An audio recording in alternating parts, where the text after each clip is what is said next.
And hello again, welcome back to this week's episode of the Most Elite Podcast. I'm joined by a guest. Niishie, and we're going to be talking about Betrayal at House on the Hill. Okay, so Betrayal at House on the Hill, for those who don't know, is a board game from 2004. I apologize for that sound. You're probably not going to hear it because I'm going to edit it out.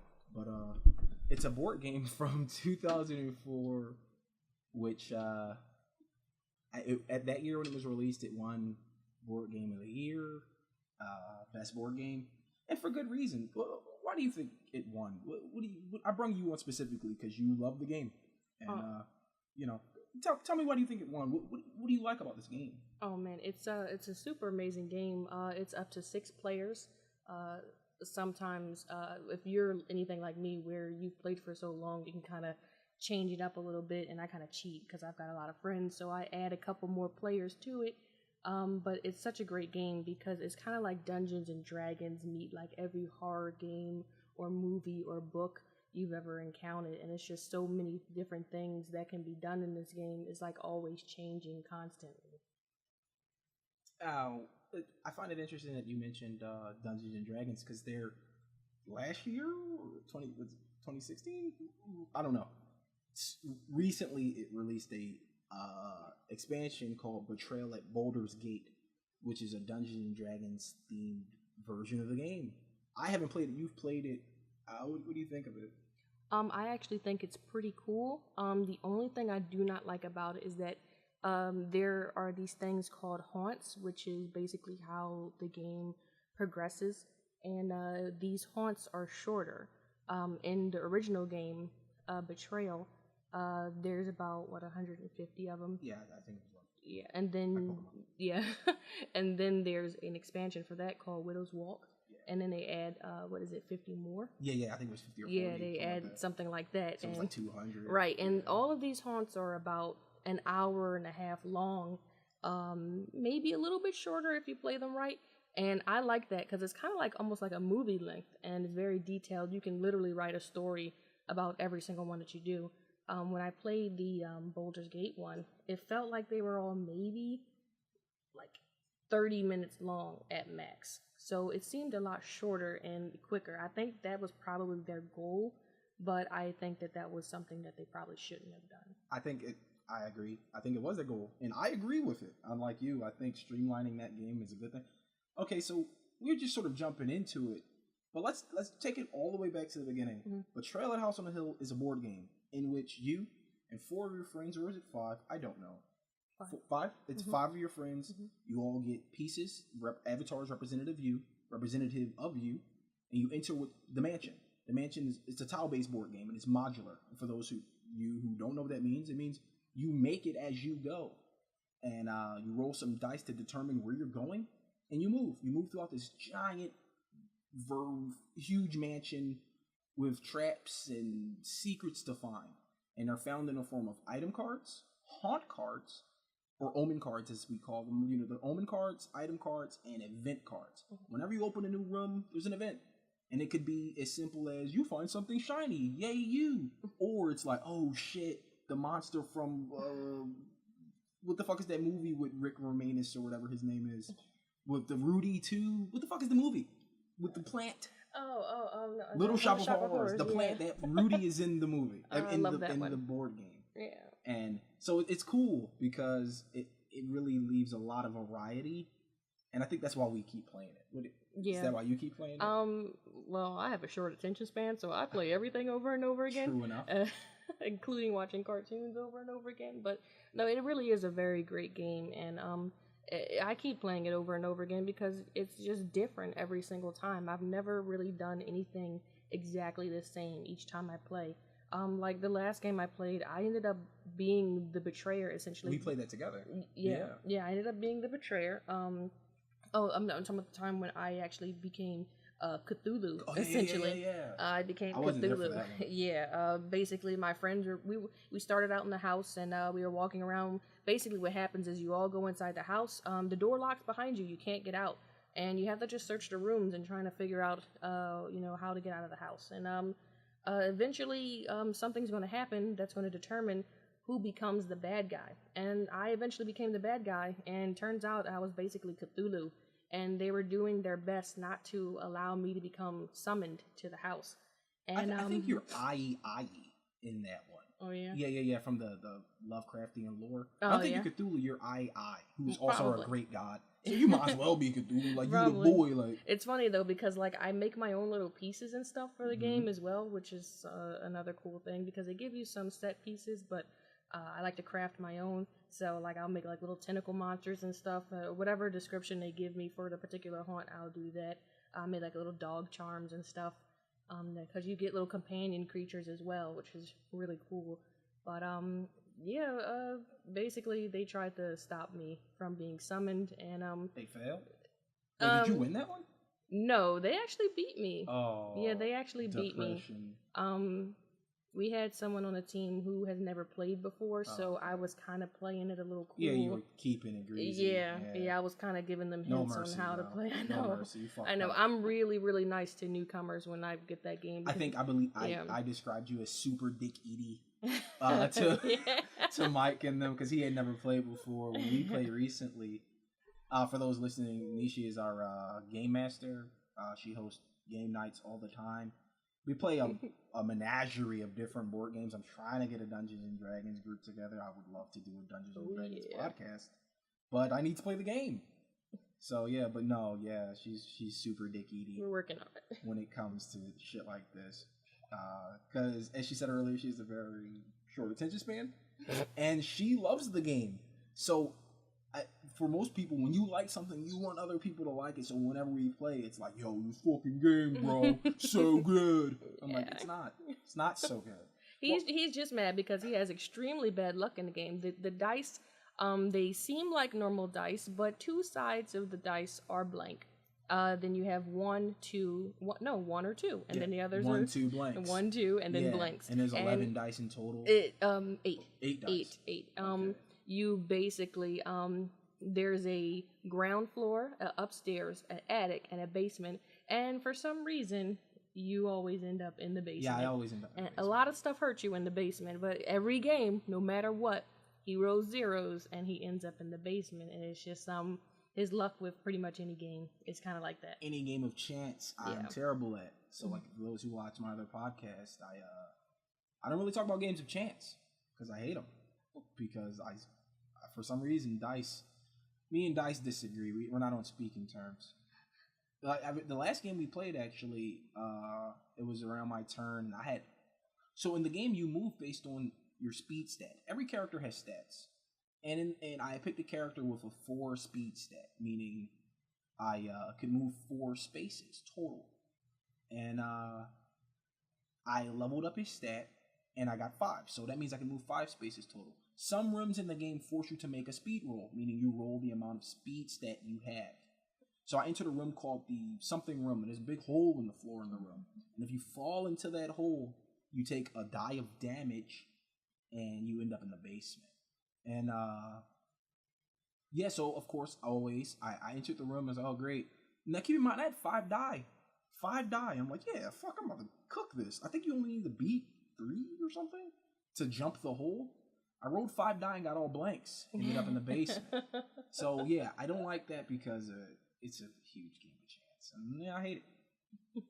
And yeah, so the reason we're talking about this one is because we had just played it, and I'm doing something special for this one. I don't even know if I'm going to upload this soon, I hope, because we recorded it. I wanted, instead of us just talking about it, I kind of wanted the viewers to see it. For those who haven't seen it or heard of it, just to get a general idea of how we play. And it's really, really cool. Niishie created a bunch of... The game comes with avatars for you, as I said. I think it's only 5 of them, or is it 6 of them? It's 6 of them for each character in the game. But since we have so many people who come to our board game nights or whatever, it's like she made little acrylic doodads, and it's like, oh, this is teeny kid, and this is dog and cat. Come at me, bro. Yeah, there's a come at me, bro kid. His arms are wide open in the traditional come at me, bro stance. And in the game, so as players, you're all heroes in the beginning. You're all heroes.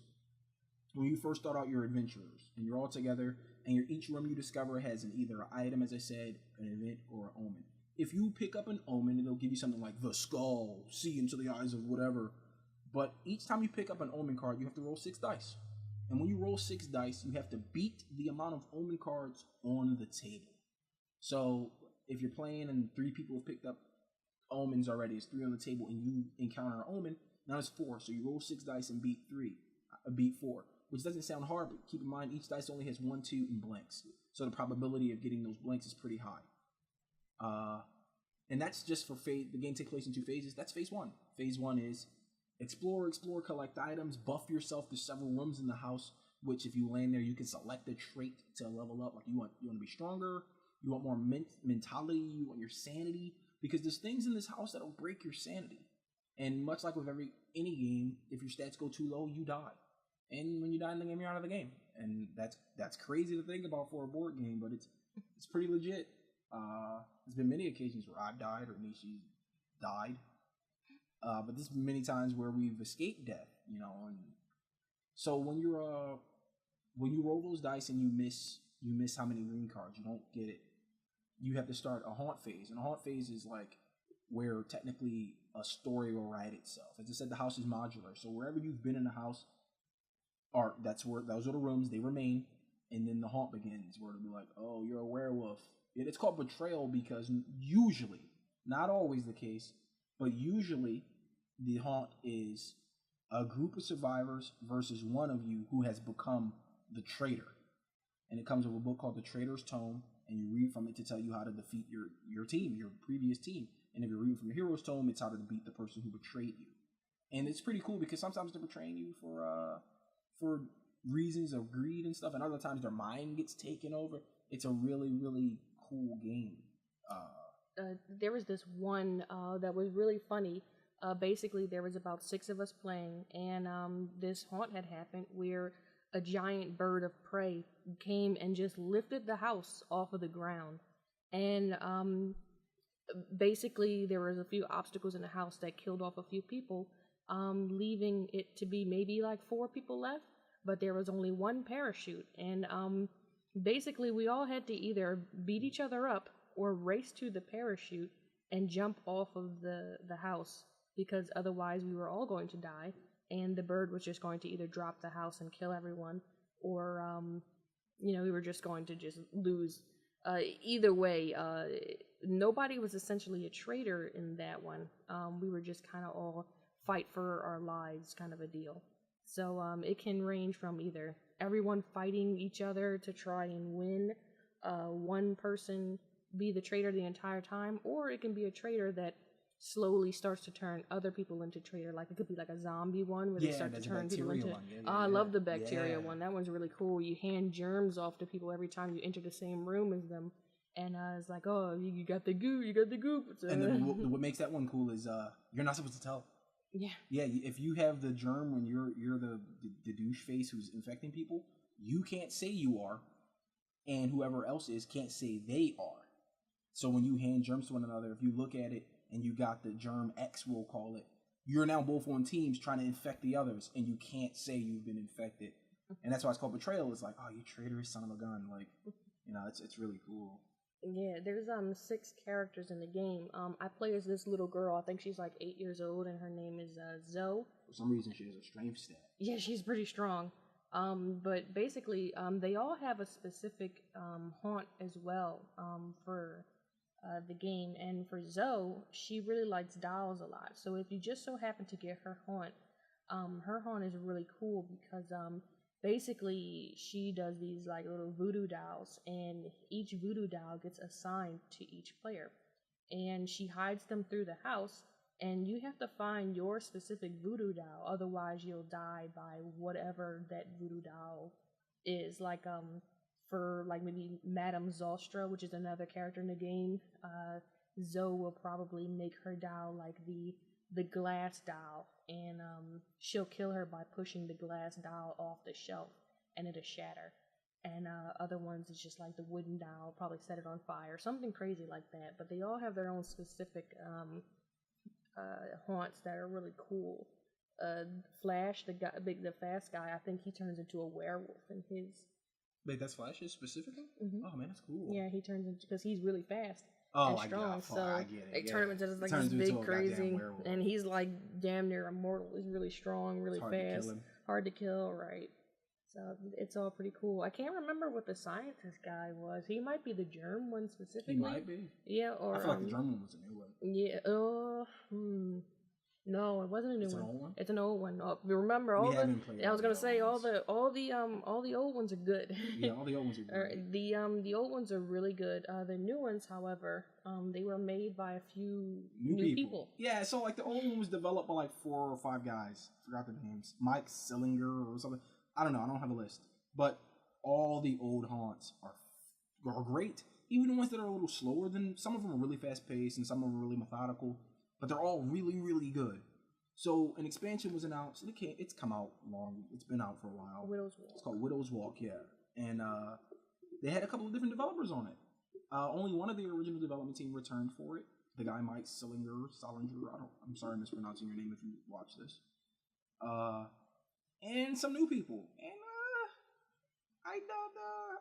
I think I speak for both of us when I say it leaves a lot to be desired. Mm. There's the new haunts. So far, we haven't played all of them, but so far haven't been fun. And that's saying a lot because all the old ones are fun. Every single one we've played has been fun. Yes.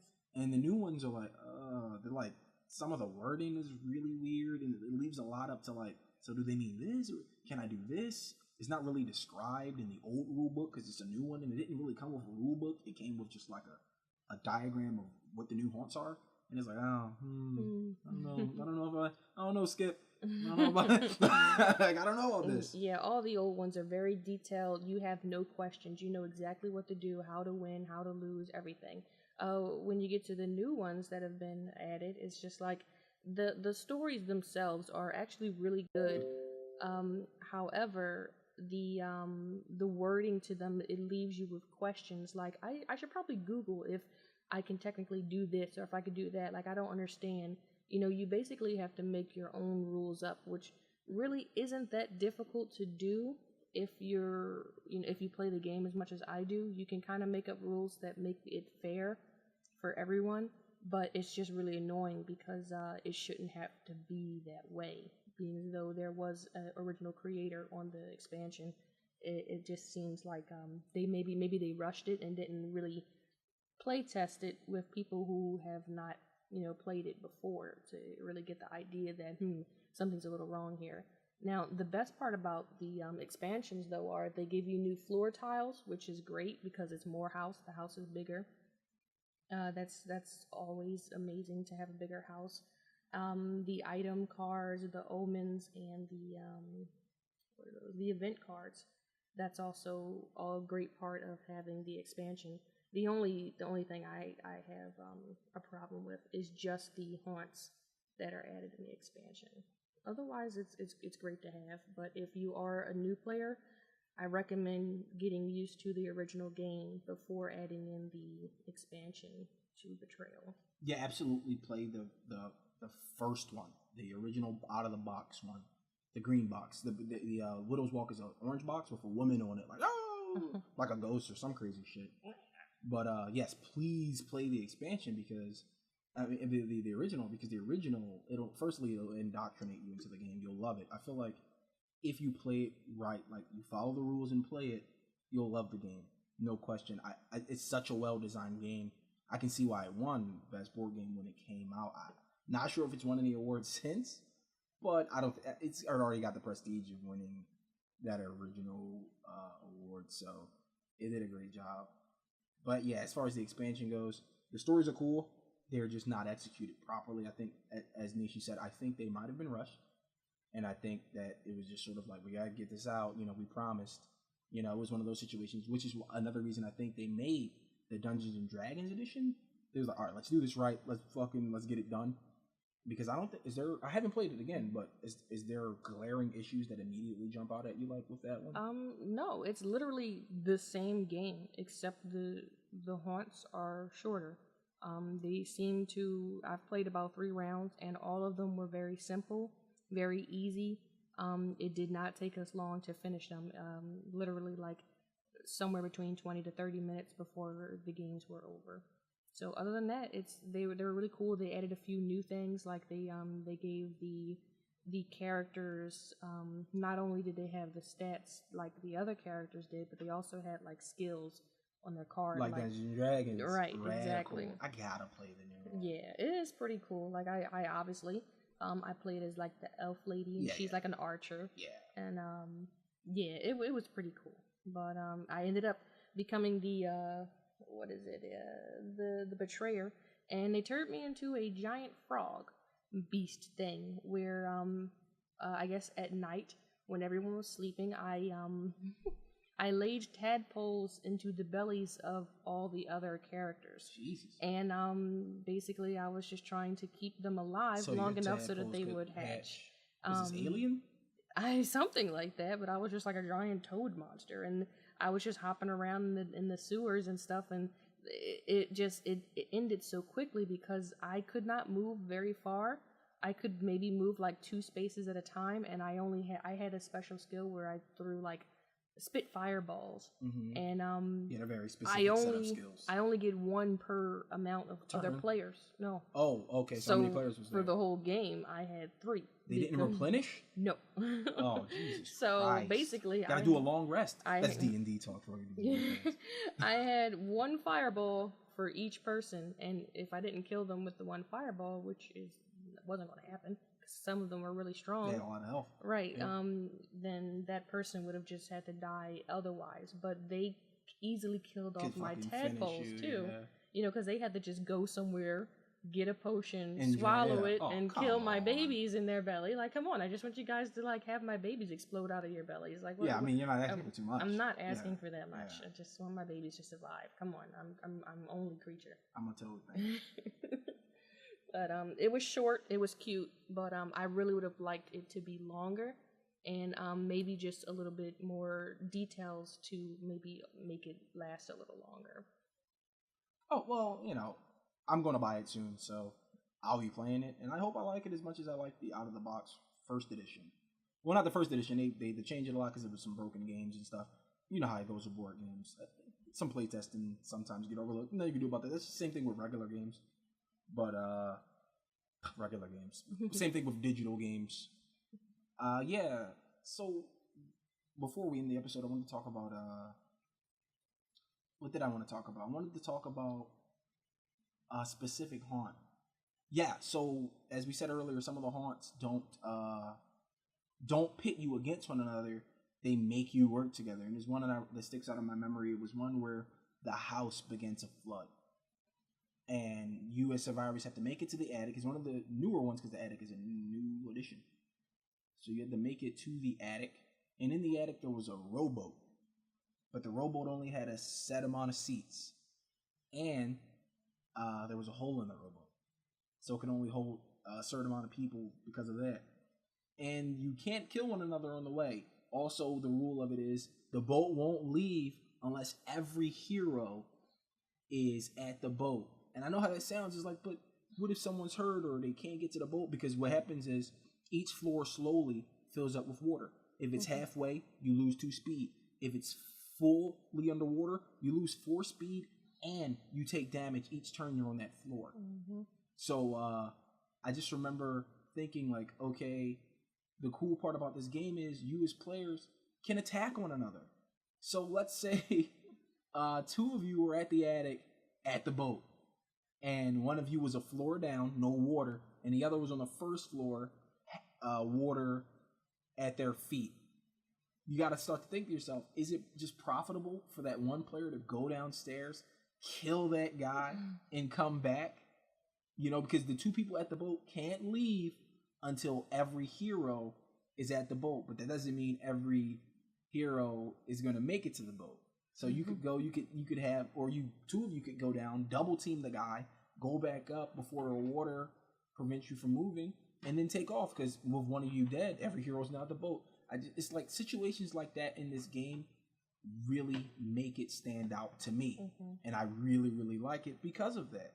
Yeah, it basically makes you basically become a betrayer even when you don't have to or not supposed to. And you're not, if you don't want to, you're like, you get to thinking, are we going to make it out of here, or am I going to make it out of here? Right. And once you start having thoughts like that, I think that's really where the fun begins. Right. And the game really asks you to put yourself in these people's shoes. I mean, you're all different characters with different motivations, but they're you. They're what you would do, and I think that's really cool.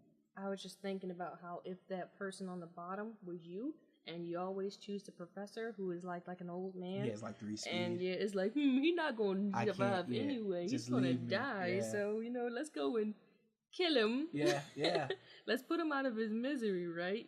So that we can go and, survive. Yeah, I play a character who has low speed, but he has high mental stats. And I find that most of the haunts, for the most part that we've played, affect your mind more than they affect your body. So I always play a guy with the high stat. I know I'm nerfing myself a little bit with the strength, but I think it's an enjoyable experience no matter which character you play with. As I said, they all have a specific stat that they're really good at. Yeah. Except Zostra, she's well rounded. I think all of hers are the same. Her and I think the other girl is also well Heather. Rounded. Yeah, Heather is also well rounded. They don't have one that stands out. They're all like, these are pretty balanced. Right. So I think they're for beginners. Pretty much. There's the guy who's really fast. There's a guy who's really strong. There's a guy who's really smart. Yep. Zoe she's kind of hard to say because her and then her flip side, which I forget her name. Yeah, I forget the girl. Basically, the thing is that she's got. Is it Zoe or Zoe? I don't know. Because it's Z-O-E. Yeah, so it's one of them. I always think that if it's Zoe, it's got a Y at the end, so I assume it's Zoe. Okay. But either way, I think that her stats are pretty well rounded, but they increase rapidly when you go up. So she'll go from like a 4 to a 6 real quick. Okay, so she levels up. Yeah, she's definitely a beginner character then, right? I feel like she's a beginner character. She's not. I think she's more of a she's a stronger character than like Madame Zostra and Heather. Yeah. Because they're well rounded and their stuff increases gradually and slowly and kind of weird. Zoe is like, she'll just as fast as she increases, she'll decrease that fast too. So if you don't play her, if the luck isn't on your side, you will die. Fucked. Right. Jesus. So I like her a lot because she can get really strong, but she can die pretty bad. But I've gotten really good with her. So you switch from the little girl? No, I keep her. I keep Zoe. Well, Zoe's the little girl. Zoe's the little girl. I thought Zoe was the purple. I mean, the blue girl. The blue girl is Madame Zostra, and the purple girl is Heather. Purple girl is Heather. Okay. Yeah. There's a lot to be had in the game, and there's a lot to take from it. Each experience, as I said, is very different. Think of it like a roguelike, where the map is always changing. I always say that to people who understand game terminologies. It's the roguelike of board games, where every time you start over, you're in a different dungeon. You have different stats. You have different items, because all the items are... it actually is a fucking roguelike. I never even thought of that, but it's absolutely a roguelike in board game form. And that's rad, because I love roguelikes. And that's why I can get you to play it sometimes. Yeah, other times you can't, because I hate dice. But, yeah, I think that's pretty much all I had to say about it. I hope we pitched it, because this was kind of a pitch video. They're not paying us for it, but we really would like people to go and play it and, like, comment, and subscribe. You know what I'm saying? But I have to squeeze that in every video. I'm contractually obligated. But that'll be the end of the video this week. Next week we'll probably do something really sweet. When I upload this, it should have some footage. If it doesn't, I will re-upload it with the footage. But for now, please listen and play the game. Go out and buy it. It's $31, I think, on Amazon. $40 at a comic book store, I think it's 40, and 30 on Amazon. So it's not that expensive for an experience that's ever changing. You're not going to be playing the same game over and over again. It's an experience that is expansive and really, really fun. I literally play the game every single week. Every single week. See, there you have it. That's a glowing endorsement. I don't play it every week because I hate losing, and I always lose. I literally always lose when I play that game. So, the only time I haven't lost was when I was with the heroes. When I'm with the heroes, everyone else's luck sort of evens my terrible luck out. But whenever I'm the villain, it's like, oh shit, I'm a dragon? I'm about to cook you boys. No, I'm not. I am not about to cook. In fact, I'm about to get cooked. And that breaks my heart. But yeah, no, thank you for tuning in this week. Stay tuned for something else amazing. And, like, comment, subscribe. See you guys next week. Yeah, do that. Thank you. Anything else you'd like to add? No. All right. Thanks, guys.